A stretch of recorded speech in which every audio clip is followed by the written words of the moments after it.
rico.toro. Up on the rooftop again. Been a while since shot video kind of up on the rooftop area of my building. But since this is about apartments, I want you to look around a little bit. Construction everywhere. Construction, construction, construction. God knows they wake me up early enough, drilling and banging and building shit. So, apartment hunting. You know, I gotta be real honest. You know, well, first off, let me put my disclaimer out there. I am not a real estate expert. I am not in the apartment finding business. It's not what I do. You know, if I have not met you in person and don't consider us friends, I'm not going to really keep my eye out or pass on any apartment information to you. Because like I say, I'm not in that business. I mean, if I can help out a friend, I will. So, couple things. Let me just go over this little checklist. So, you're considering a long-term apartment here. So these are some things you should think of: what is standard versus amenities. And the difference will affect what your rent is. So standard will usually be some form of running water, not necessarily hot water. You know, you may have hot water running in just the shower, but not in the kitchen or the bathroom sinks.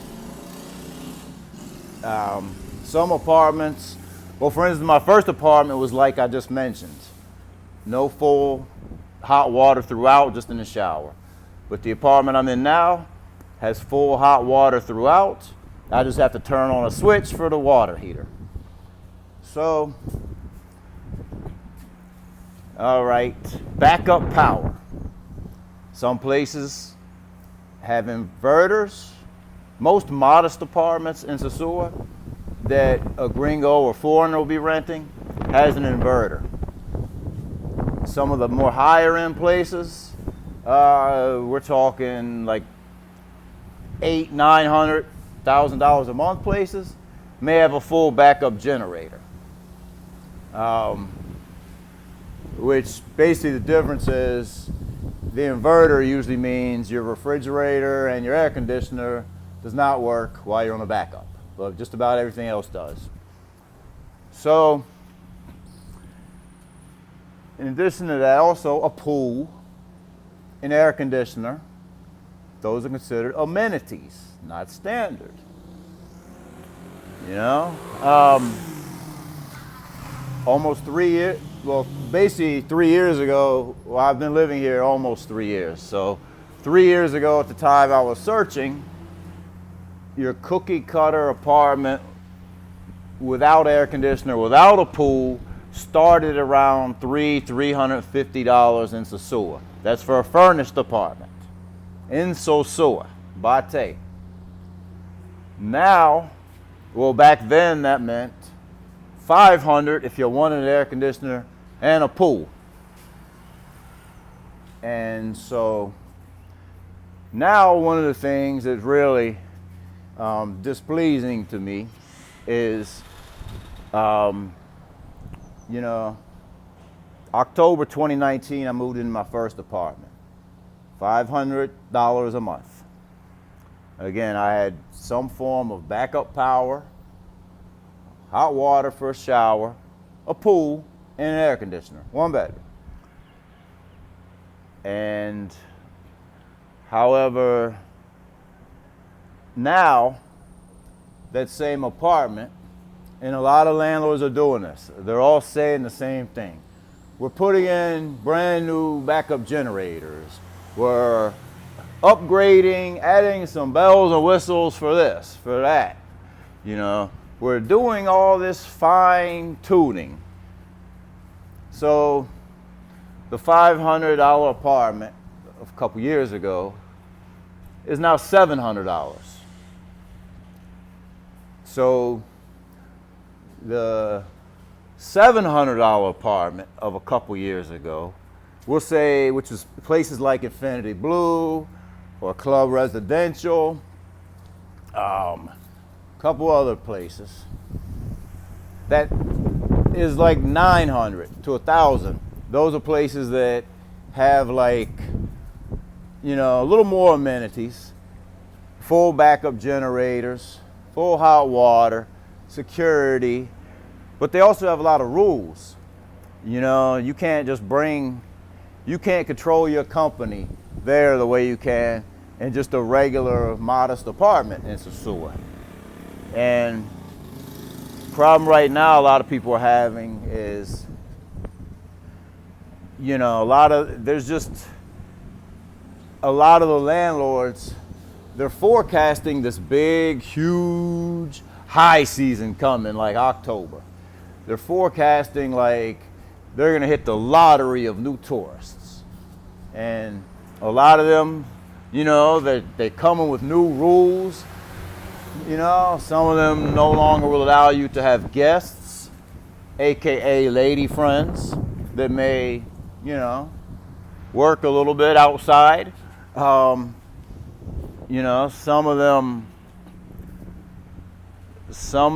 you know, they're being like real funny, in my opinion. There's a lot of bullshit going on right now.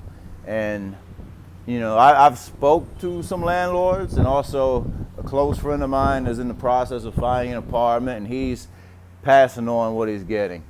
You know, one particular, and you know what, I hate to say it, but from my experience so far in my 2 apartments, I think the Dominicans were a little more transparent and a little more like, I didn't feel like they're trying to screw me as much, honestly.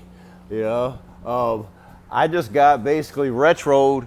I found out I'm supposed to be getting like a 1,000 peso, we'll say $20 discount off my rent each month to go toward housekeeping. You know, if I want to pay somebody to clean my apartment. Well, I just found out about it. They weren't upfront about it when I signed the lease, but when I brought it to their attention, you know, they took it off the last couple months' rent. So, but, you know, a lot of non-Dominicans and even non-Americans, you could fill in the blank with who it is, landlords. You know, they're on some like we own Sosua, you know, nonsense almost with their attitudes and their arrogance, you know, and you know, like I say, they're forecasting like this huge influx of snowbirds and couples and for the high season, you know, and like they'll weather the storm if business is slow until the changes is how they're acting. But you know, like I say, a close friend of mine's looking for an apartment. One landlord told him that he wants, you know, 3 payments, like first month's, last month, and another month's rent. And I said, basically, he's treating you like a chica, because I know that's what chicas or people with, you know, Dominicans with unverifiable income go through. You know, keep in mind there is no credit check like, you know, in the States or other parts of the world. But, you know, there's actually laws in place that are supposed to prevent some of these things, but there are also some caveats and loopholes. You know, I know in Santiago, Santo Domingo, maybe Puerto Plata, non-touristy areas, often, you know, or sometimes they may ask for what's called a guarantor, which is like a co-signer. if they can't verify income or whatever. And they do that to Americans and foreigners. You know, they do it to everybody. You know, I mean, I guess there's ways to offer to pay more rent, you know, or ways around that. But it's just something to think about, you know. You know, this is not 1982, it's 2022. So the days of the fully furnished $300 a month apartment in Sosua with a pool, backup power, air conditioning, with all that, those days are gone. You know, you know, like I say, a lot of places that you can look up online by name, you know, those are the bigger complexes, the ones with a lot of rules. You know, they might have you feeling like you're living at a country club or something. But on the flip side, you'll have, like, you know, a lot of turnover. They will, in addition to having some expats, they'll have a lot of Airbnb tours and stuff coming and going.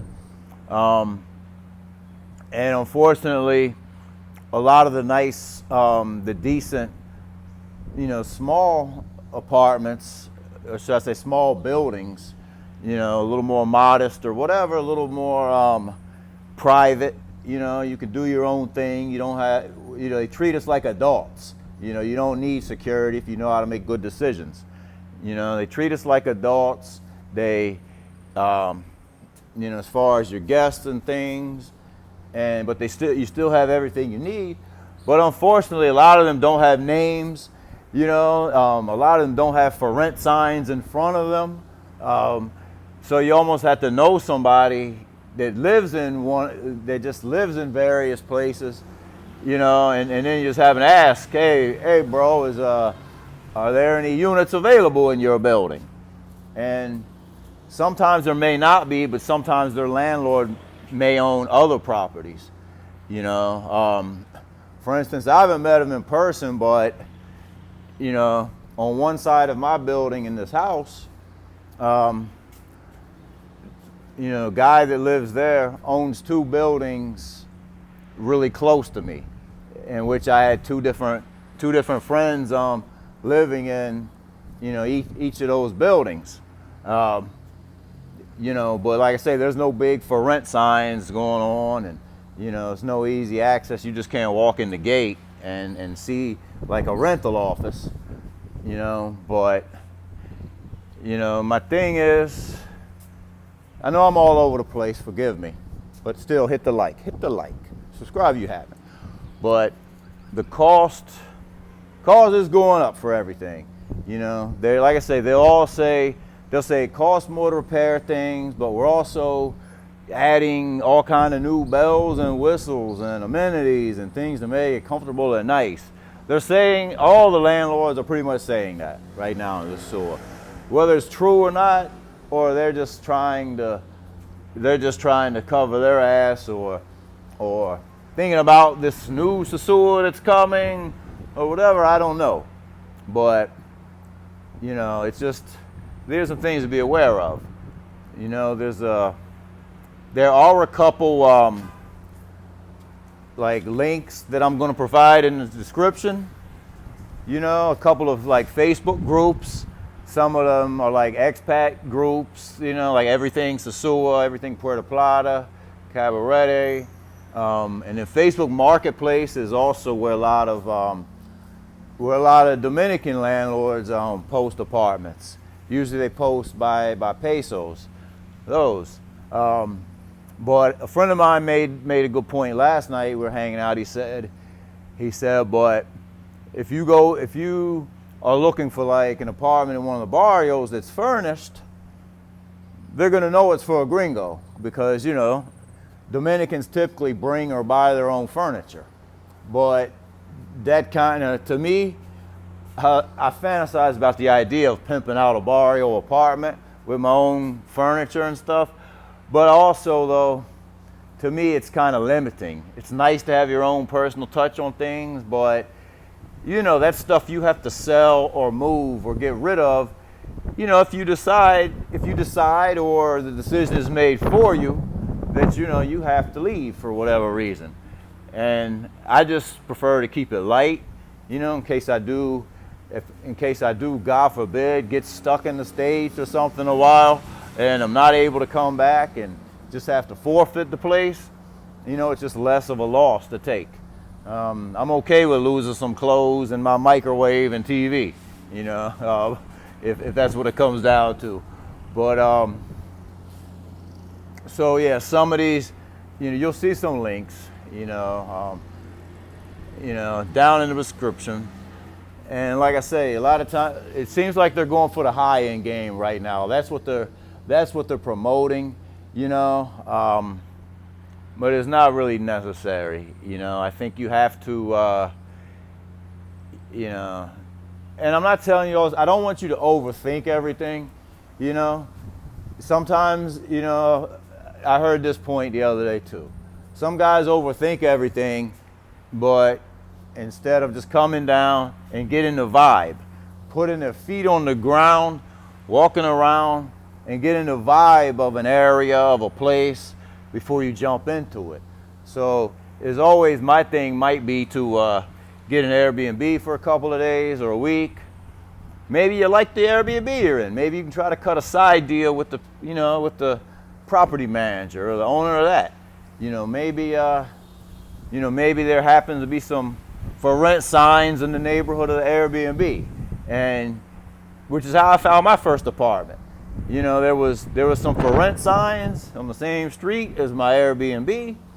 I called them up. He showed me the apartment, and then he also said, I have a second building I can show you. And that's the one I eventually moved into. So you can accomplish a lot more by being on the ground, obviously. And just getting the vibe first. You know, a lot of things, you know, there's some things that we can't live without as far as, you know, our amenities and quality of life things. And there's some things we really realize just aren't that important. And it can mean the difference sometimes between $100, $200, $300 a month. And you still be pretty comfortable, you know? I mean, and, you know, a lot of people, the idea of safety, I don't want to make this too long, but, you know, there's safety. Well, you know, we've seen people move from Sosua to Puerto Plata, and we've seen people get burglarized there. I also know a friend that got burglarized in Sosua several years ago, and then moved to Puerto Plata and never had an issue in Puerto Plata. So I mean, there are, you know, burglaries and, you know, crimes of opportunity. You know, they're going to happen sometimes, but for the most part, most of the North Coast, you know, I know there's parts of Santiago, San Domingo, and in the bigger cities, and even there are some grimy parts of Puerto Plata as well.